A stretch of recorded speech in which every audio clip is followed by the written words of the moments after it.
and shall reap the harvest thereof, then you shall bring a sheaf of the first fruits of your harvest unto the priest.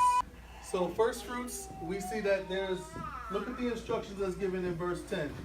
When you come into the land, you shall reap the harvest thereof, and you shall bring the first fruits of your harvest to the priest. Shall bring the first fruits of the harvest to the priest. So the time of harvest is usually done in what part of the year? Oh, is it 3 times? The beginning, yeah, it is 3 times during the year. It's the beginning. What's the beginning of the year in Yah's calendar? Up spring.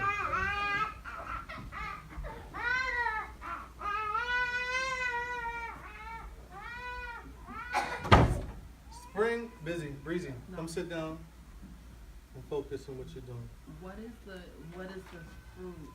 I mean, what is the first fruit of what? Right, the first fruits of your harvest, meaning like the first fruits that come from the ground when the year starts. Yeah.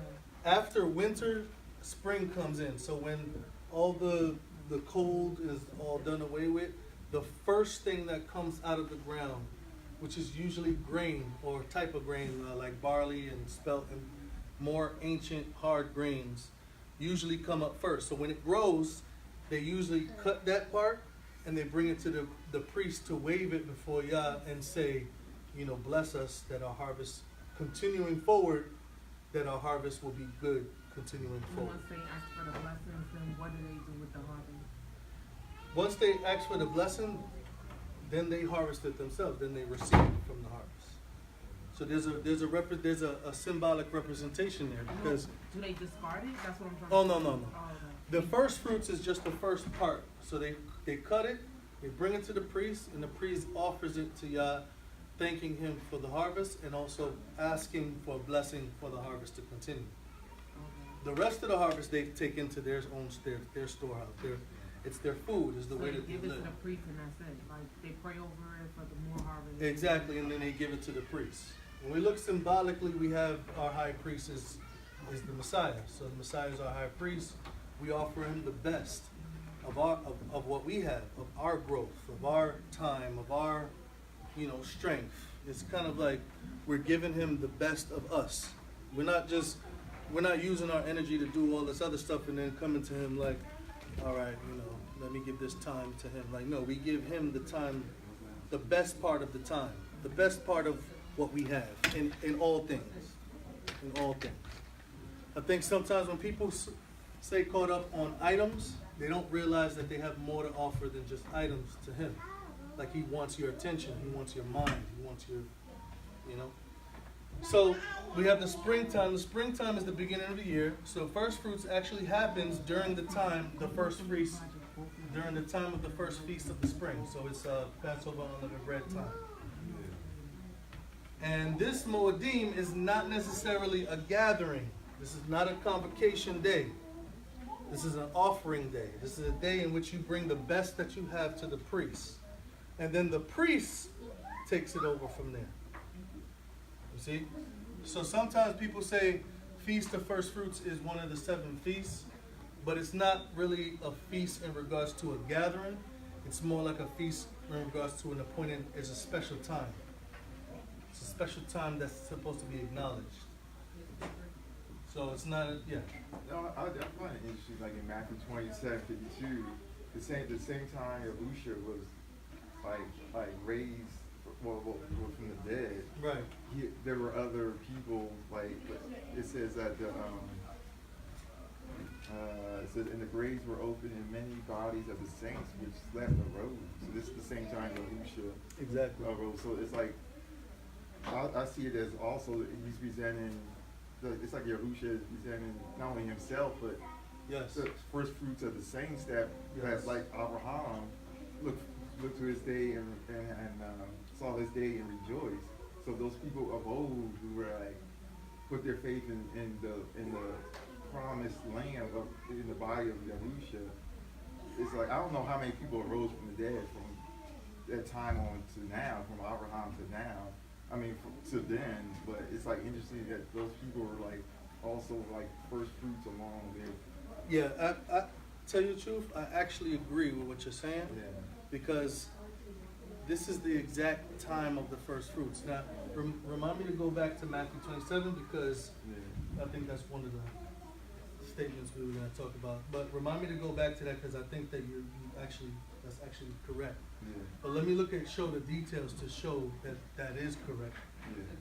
Or that is a great possibility that is correct because of the evidence. All right. So this is the priest. He says it's an appointed time in the spring that happens during the first feast. The priest is supposed to present this offering to Yah. He's supposed to present it to Yah. So now watch this. We're still in Leviticus 23. Verse 11. It says, "And he shall wave the sheaf before Yah to be accepted for you.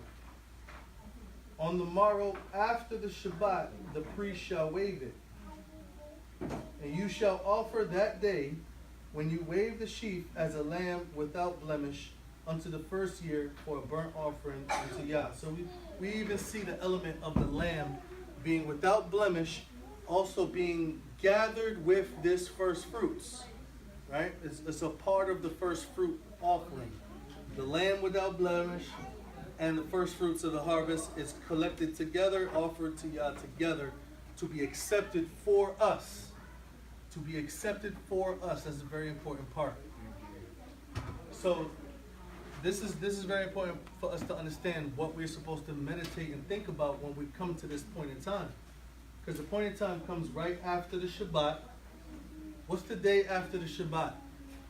The first day. The first day of the week. Right? After Shabbat,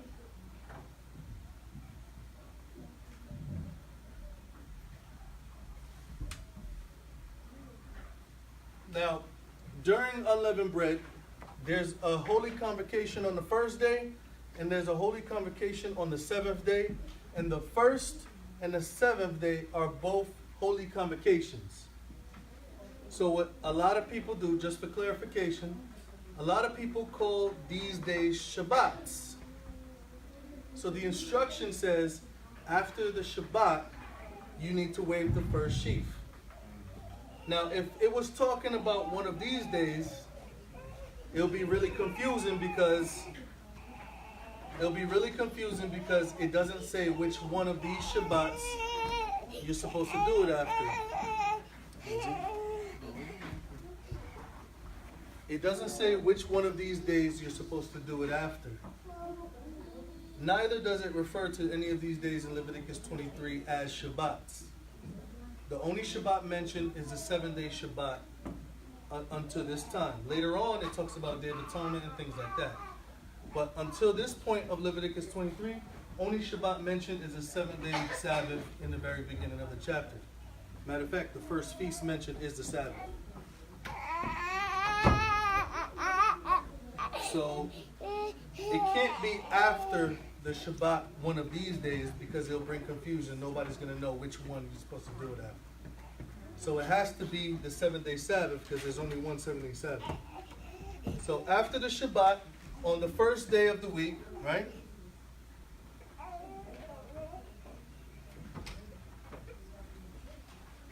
We know that the Messiah rose when? Sunday. He rose on the first day. The third. He did rise on the third day of when he died. And I said Sunday. But it's the first day of the week that he rose. The reason why it has to be the first day is because the first fruits was done the day after Shabbat. And he is the first fruits. Let's go to 1 Corinthians 15.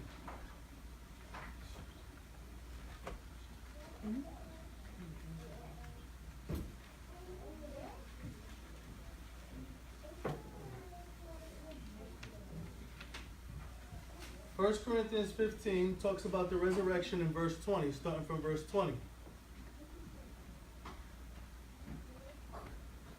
1 Corinthians 15, starting from verse 20, it says, "But now is Messiah risen from the dead, and he became the first fruits of them that slept." So now look at the symbolism. First fruits is something that comes out of the ground. It's the first thing that comes out of the ground. And then when it's taken, it's offered to Yah. And we know Messiah says he's the first fruits of them that are from the ground. And it was him that went and ascended before Yah for us. Because the instruction was that the offering, the first fruits was supposed to be offered with a lamb without blemish for us. That's what it says. So now you have the first fruits and you have the Messiah being called the first fruits of them that slept. Now let's keep reading and you're going to see that it connects with the first fruits of the ground. It says in verse 21, for since by man came death, and by man came also the resurrection from the dead.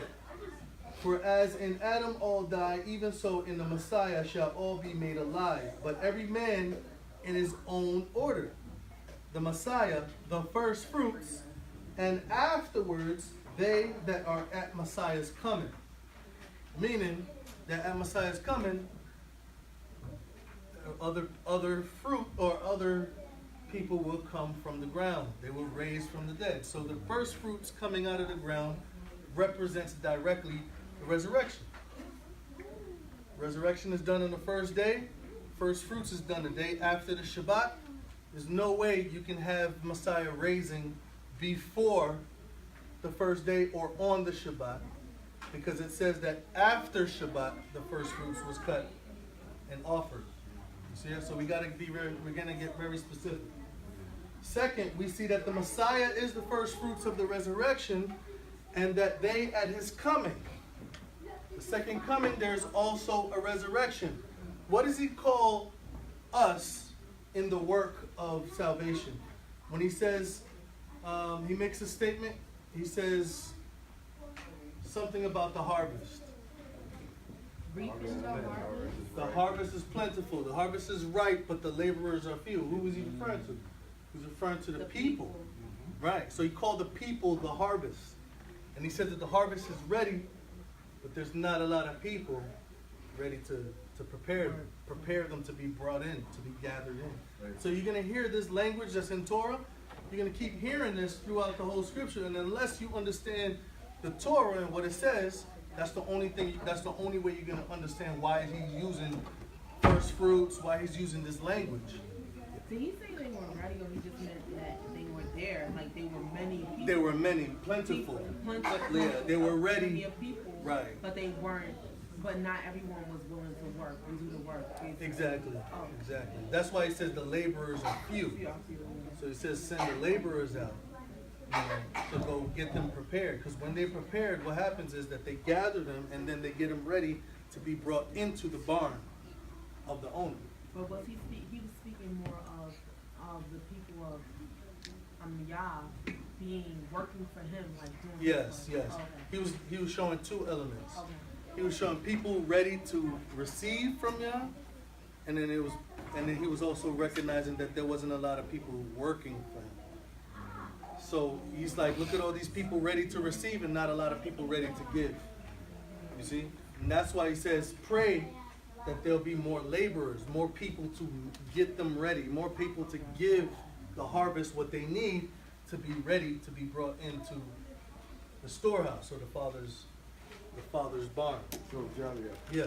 So this wasn't necessarily, because growing up in church, like they said, these are people who are like, they're talking about like in terms of evangelism, these are people who are like lost and need to be saved, so we need more workers to get them saved, basically. But what you're saying is these are not necessarily people that are, could be like people that are believers, but they need to be edified, like to the point of maturity. Well, it would be more of a collective. Or is it a mixture? It's a mixture, because the harvest incorporates the stuff that you want and the stuff that you don't want. Yeah. Like when they're going through gathering, they also going through getting rid of stuff at the same time. Yeah. So the harvest is usually encompassing the entire batch, and then when he comes to get it, he then separates which one is going to him and which one is going into the fire. Yeah, the wheats and the tare. The wheats and the tare, right? So let's look at that also. That's a good statement, Brian, because we need to make sure we understand that. Because the harvest is not associated with just something good. It's also associated with something bad.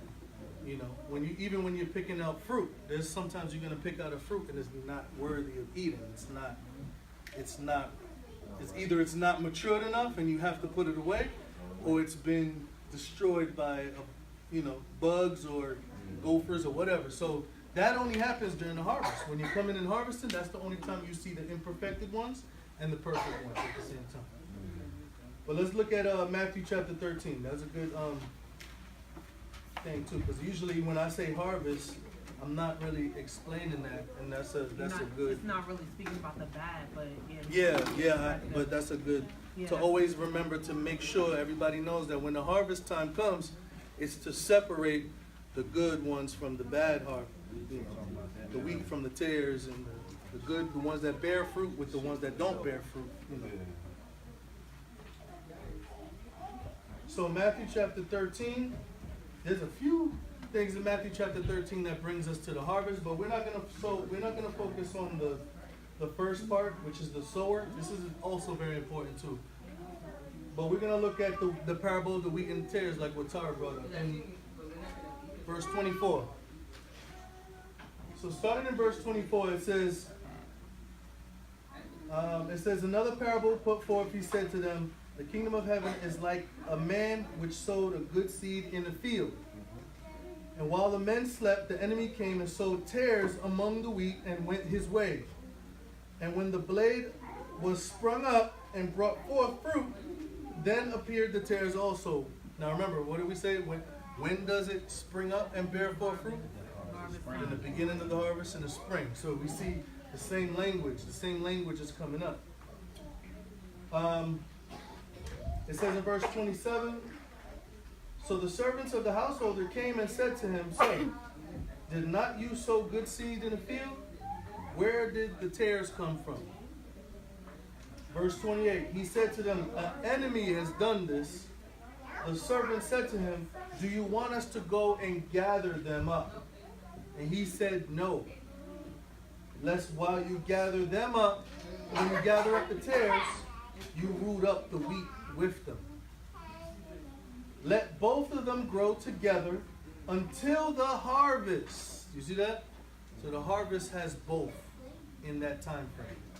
Until the harvest and the seed time, and in the time of harvest, I will say to the reapers, gather up first the tares, bind them in bundles to burn them, but gather the wheat into my barn. So you see that there's a time frame. Now he breaks this down now. We're gonna see Messiah himself break it down. I don't have to tell you what these things mean. We're gonna see the Messiah break it down himself. Let's go to verse 37. So now he's starting to focus on this parable. This is a very important parable. It says, and he answered and said to them, he that sows the good seed is the Son of Man. So the one sowing is the Son of Man, the Word of God, the Word of Elohim. Verse 38, the field is the what? The world. The world. This is a greater scale. Now there are different scales, but that we're not talking about now. We're just going to talk about what Messiah is saying. The world, the field is the world. And he says, the good seed are the children of the kingdom, but the tares are the children of the wicked one. The enemy that sowed them is the devil, and the harvest is what? The end of the world. And the reapers are the angels, or you can say the messengers. The messengers. I just want a side note. Angels also can refer to messengers. Most of the time it is prophetically. Talking about people who is delivering a message, because Messiah says, I did not come to bring peace, but a sword. And that sword was the word of God. When you deliver the word of God, it separates those who want the word to those who reject the word. Those who want it will be the good seed. Those who reject it will be the tares. You see? So the reapers have to bring a message in order to separate. In order to separate the good from the bad. And you notice he said the reapers. It's that he's not going to come and do the separating. He's going to send reapers in there first. He's going to send angels. He's going to send messengers first to separate it already. To be ready to burn.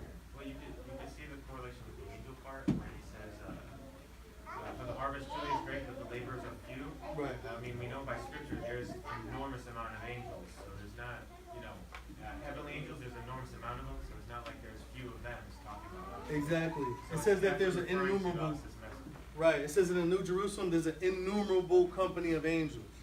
So obviously those are not the laborers that's few. Obviously it's us. We're the ones that's few. We're the ones that's not really doing the work where we should be. Now, doing the work doesn't always necessarily mean going out and preaching, going out and teaching. It's going out and living, letting your light shine. Let people see you keeping the command. Let people see the set apartness, the difference between you and the world, and let them ask the question. Everyone is equipped to at least deliver their experience to someone else. And their experience is in the Word. So everyone is going to be a teacher in some extent. But the way that we do it is not always teaching. Sometimes it's keeping the commands and let people see the difference. You know, let people see you keeping the feast, taking the feast off, and then they have to ask you. They have to ask you why you need these things. You know, eventually you'll be able to speak the word to them and tell them what you do. And it's easier to tell them what you do than to try to break down prophecy and the beasts and all. No, tell them what you're doing already. You know, tell them the commands you're keeping. Tell them the things that you already know. That's what Yah wants you to give, what you know. He doesn't want you to give what you don't know. And when you give what you know, He is pleased. He doesn't need you to give everything. He just needs you to give what you know. Yeah. So the harvest is the end of the world, and the reapers are the angels. And then it says in verse 40, as therefore the tares are gathered and burned in the fire, so shall it be in the end of this world. And then it says the Son of Man shall send forth his angels or messengers.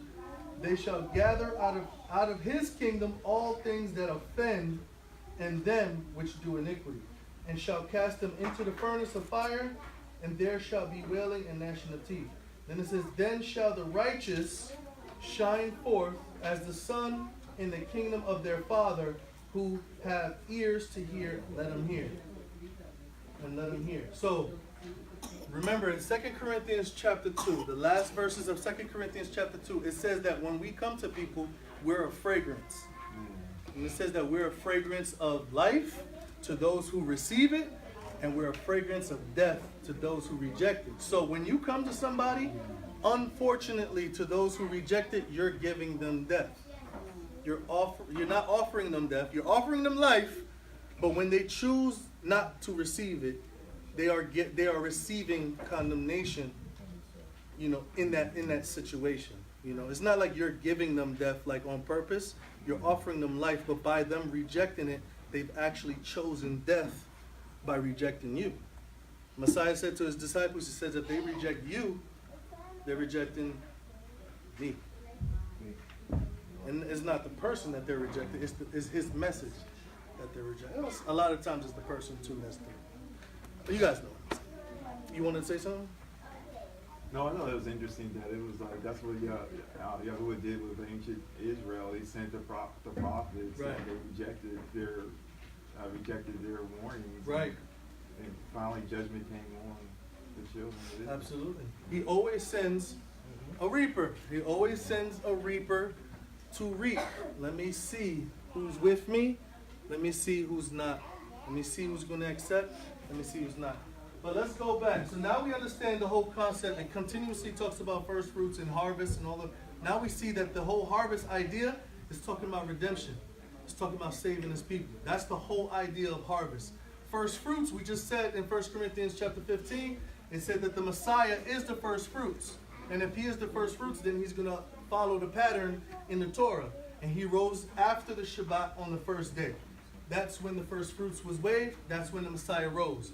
He didn't raise before the first day. He didn't raise 2 minutes in the dark time. No, it's real simple. He has to do what the Torah says.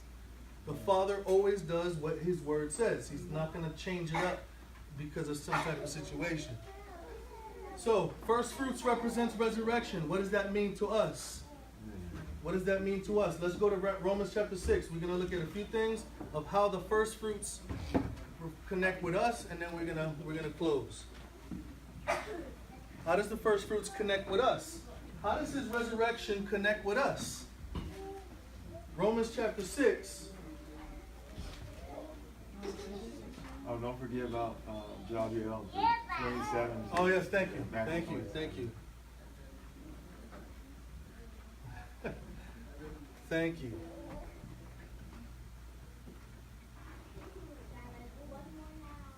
All right. Because that goes right to Leviticus 23. But anyway. So how does the resurrection affect us? He's the first fruits. It means that he resurrected from the earth and that the harvest is the resurrection at the end of the world. How does that affect us? Romans chapter 6, it says in verse 3. We're going to start from verse 3. It says, don't you know that as many of us were baptized into Yahusha the Messiah, were baptized into his death. So the death represents the sowing a seed into the ground. That the resurrection represents the harvest coming out, the death represents the seed going in. Now watch this.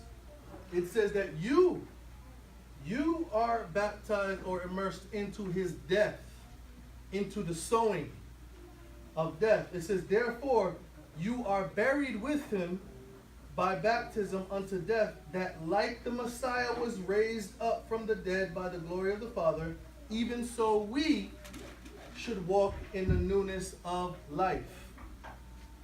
So the resurrection of Messiah, the fact that he is the first fruits, is what gives us the ability to walk in the newness of life. In the newness of life. Let's continue to read. It says, I like the King James in this aspect in verse 5 because it actually uses the word plant. It says, if we were planted together in the likeness of his death, we shall also be in the likeness of his resurrection. And we just read in 1 Corinthians 15 that he was the first fruits, and then at his coming, the rest of the harvest will raise just like the first fruits raised. Everybody is connected in some way to the first fruits. Every piece of harvest throughout the year is connected to the first fruits because it's because the first fruits was accepted by Yah that the rest of the harvest was blessed. You see that? So it says that we are planted in his death, we shall also be planted in his likeness. So how did he die? He died to sin. He died, he took the death that we were supposed to die. He took the sin and died the death of a sinner. So, what does that mean? But he resurrected glorious. Verse 6. It says, knowing this, that our old man is crucified with, that the body of sin might be destroyed, that from this point on we should not serve sin. So we see here that the old man is what is buried. And then that new man is what we live now. It's not even doing anything? It's on it. It's about to die, but I just... Oh yeah, it's fine, it's fine. It'll go until it's... So the newness of life is empowered by what? Like how are we empowered in our new walk? It's empowered by the new life of Messiah. We're not empowered by his death. We're empowered by his resurrection, by his life.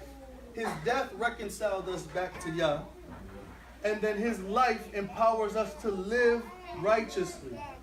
His death does not empower us to live righteousness. His death brought us close.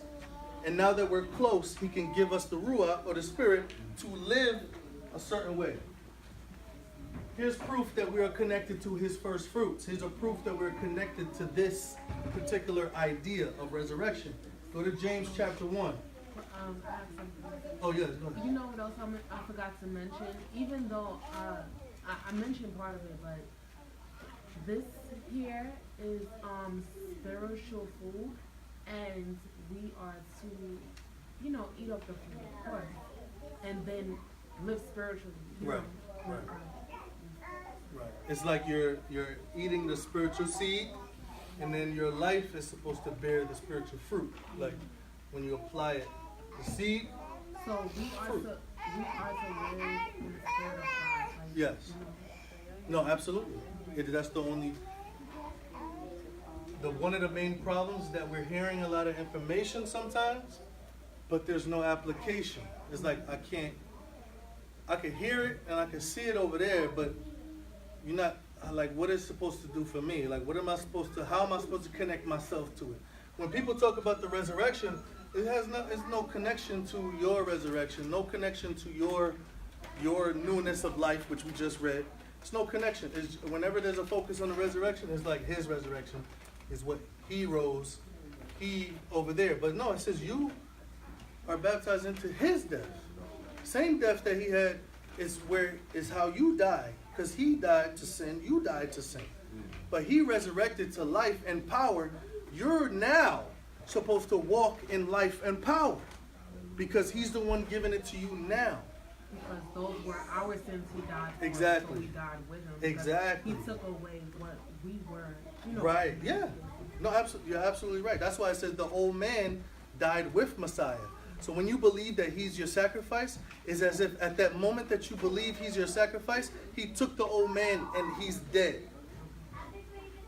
But that's not it. He also raised. So now he took the old man and he's dead, and now Messiah gives you himself. And he lives in you. And he gives you power. The baptism is a representative of the cleansing. Yeah. The cleansing of is the multiple things. The cleansing of sin, the death of the old man, the death of the sin, meaning that it has no more power over you. Even though it lingers, it has no power. You have authority over it. And it's also connected to the circumcision. Circumcision was you cut off the flesh. The old man and the old life is referred to as living in the flesh. So the circumcision is you cut off the flesh. And that's why it's connected to baptism. Baptism is you cut off the flesh. The fleshly man is dead. The spiritual man is now alive. Because I'm connected to the spirit. So James chapter 1. Can somebody read James chapter 1 looking at verse 18? Somebody read that? Of his own will begat he us with the word of truth, that we should be a kind of first fruits of his creatures. Right. So we were begotten by his word, when we received his word, so we can be a kind of first fruits. There we go again. If the first fruits represents the resurrection, you partake in the resurrection when you receive the Messiah. Why? Because it's the resurrected Messiah that is in us. There's no way we can't partake in the first fruits or be a kind of first fruits, because Messiah is the first fruits. And if you have him, how can you not be what he is? He's a son, so he comes to you. Now you're a son. He's a king. Now he comes to you. Now you're a king. He's a priest. Now he comes to you. Now you're a priest. He's the first fruits. Now he comes to you. You are a kind of first fruits. You see what I'm saying? There's always this oneness between us and the Messiah.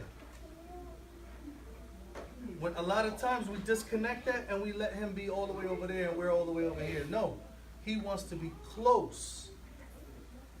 We cannot have that distance between us. So that's why when you see in Leviticus 23, it connects to Matthew 27 in a physical sense, because it's actually coming to fruition.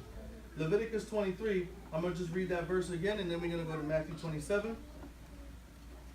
It says here in Leviticus 23, looking at verse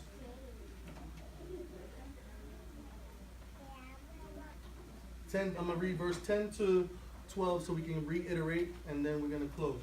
It says, "Speak to the children of Israel, say to them, when you come into the land which I give to you, you shall reap the harvest. And when you shall bring the sheaf of the first fruits of your harvest, the harvest began in the spring." So when it's talking about harvest, it's talking about the beginning of the harvest here in the spring. So it says the first fruits of the harvest, because the first fruits only occur at the beginning. The first fruits does not occur at the end. So that's how you know what part of the harvest he's talking about. And he says here, the first fruits of the harvest unto the priest, verse 11. Verse 11, it says, "And he shall wave the sheaf before Yah to be accepted for you. On the morrow after the Shabbat, the first day of the week, the priest shall wave it, and you shall offer that day when you wave the sheaf at a lamb without blemish of the first year for a burnt offering unto Yah." So when you're looking at the first fruits, the first fruits is not without a lamb. First fruits is never without a lamb. When you offer the first fruits, it's with a lamb without blemish. So in Matthew 27, you have a resurrection. You have a first fruits. And the first fruits was those people that Brian mentioned. Those first fruits were those people that was mentioned, but it was not offered without a lamb. It was not offered without the lamb. So the lamb raised, and other people raised with them, specific people. I don't want to go into detail because a lot of people have different ideas. I have different ideas, so I'll tell you after. So he raised, the offering of the first fruits was offered always with a blemishless lamb, and we know who that is. The Messiah is that lamb. It is all referred to as the first fruit offering. The wheat without the lamb is not referred to as the first fruit offering. The way that Yah commanded it to be, that's the first fruit offering. If he offers it without the lamb, it is not correct. It is not the correct offering. So you take the wave, you wave, and you also present the lamb and you offer it to Yah together. After you wave it, you burn it. There was even parts of the offering that you also wave too, but that's a different. I think there's a shoulder part, anyway, of the sin offering. But anyway, so when the Messiah raised or resurrected, and Mary came to him and he said, "Don't touch me yet, I didn't go to my Father yet. Don't cling, don't hold on, I didn't go to my Father." At that point, he presented himself to Yah as a wave offering that first day. That's why when he came back, he told the disciples, he says, "Touch me now." See, before he didn't say that. He said, "I didn't go yet. I didn't go back yet." But then when he came back, he was there for like 40 days. You see what I'm saying? So there was this fulfillment of Torah that had to occur. He had to be presented before Yah for us. He had to be presented for us. And then the rest of the harvest is blessed. You know, if it has him, if he is involved in the midst. Yeah. Every time I read that verse, I always thought it was like kind of rude, like what he said to her, like, "Oh, don't touch me now." Because that's how, yeah, when it's usually expressed, it's not really expressed out of the light of the Torah. Yeah. It's usually just, let me try to figure out what the story is saying, you know. Oh, he said, you know, "Don't touch me." There's a lot of reasons why different teachers say he didn't touch him, but the main reason was he said, "I did not go to my Father." So he had to present himself as the first fruit offering. He had to present himself to accept the harvest. It had to have a blemishless lamb with it. So until that can happen, according to Torah, that's when Yah accepted us as the next resurrected, you know, the next resurrection, he's going to accept everyone else, the rest of the harvest.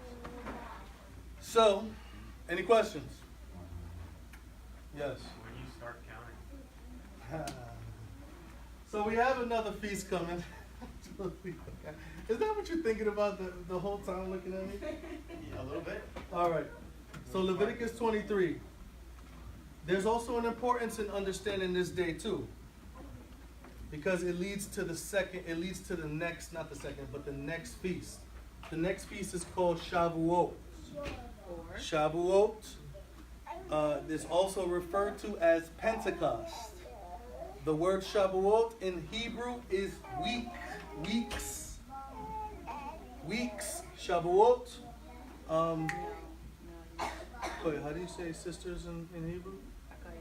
Akayot. Shavuot. So it's a feminine word, but it's plural. When you say sisters, it's Akayot.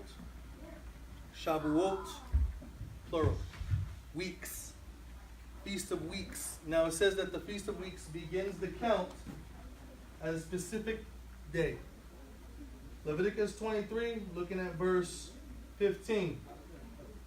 And it says, "And you shall count unto you from the morrow after the Shabbat," there we go again.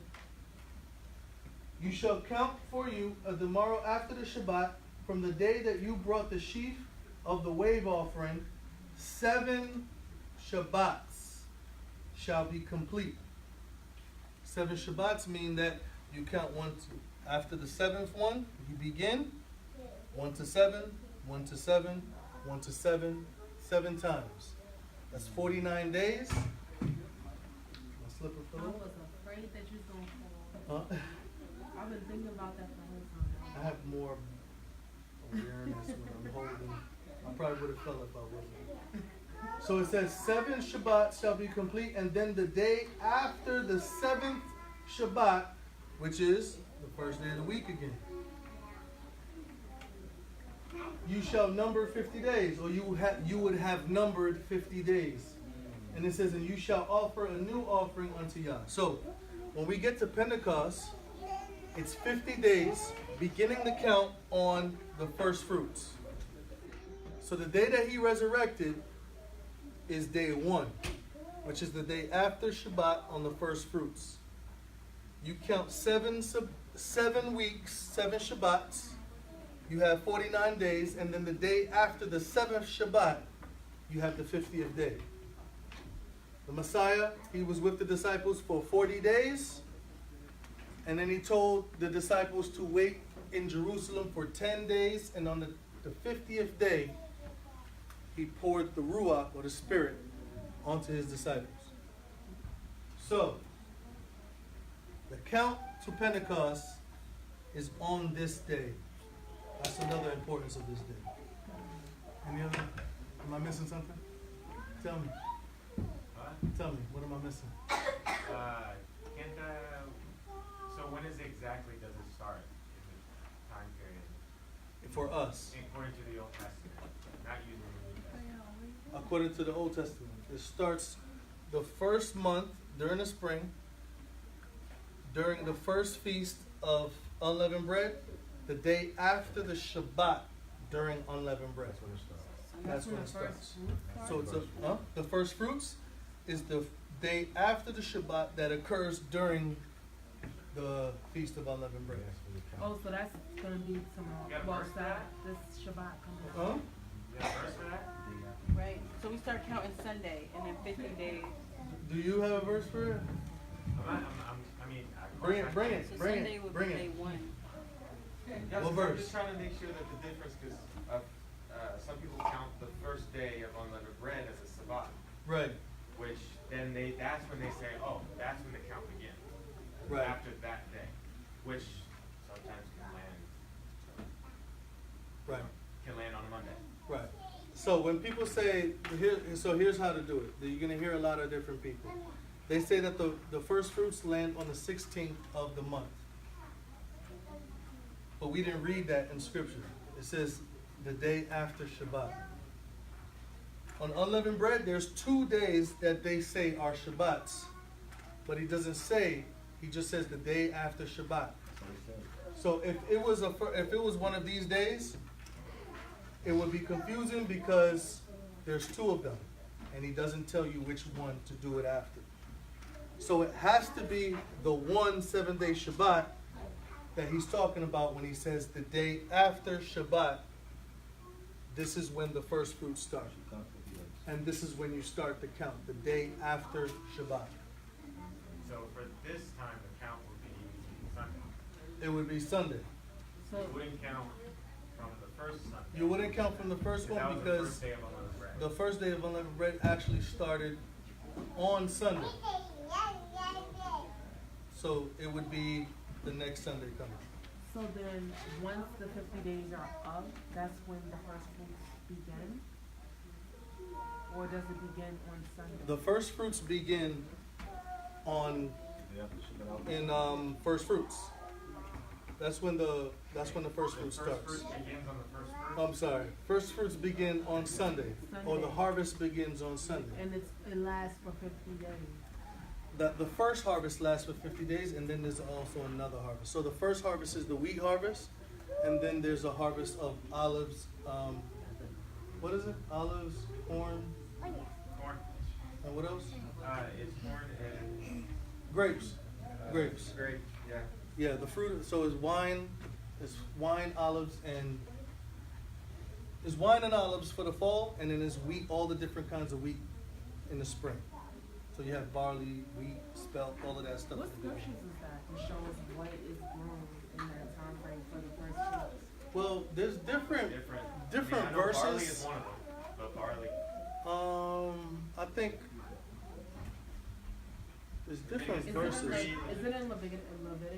Yeah, it's definitely in Leviticus. It's just that when they're writing the Torah, they're talking to people that's farmers, so they're not really. Talking to us? Yeah, well, no, it's talking to us. It's just that it's like Yah is expecting us to learn the scriptures. Yeah. So if we learn the scriptures, we would recognize what they're doing in different parts, because it tells us, A different time. you know. But when he's telling them based off of what they were actually living. Okay. So because of our living situation now, we're kind of moved far away. But there's a lot of farmers that when they read the things, they already understand. They already know what he's talking about. When they say harvest in the spring, they already know, like farmers even today know already what you're talking about. You know, it's just that we're not farmers, so we have to learn about that culture. So harvesting is the growing of the planting, basically. It's the growing and cutting. It's a combination. There's a beginning harvest, there's an end harvest. Oh, so in the beginning, You're growing and cutting whatever is ready.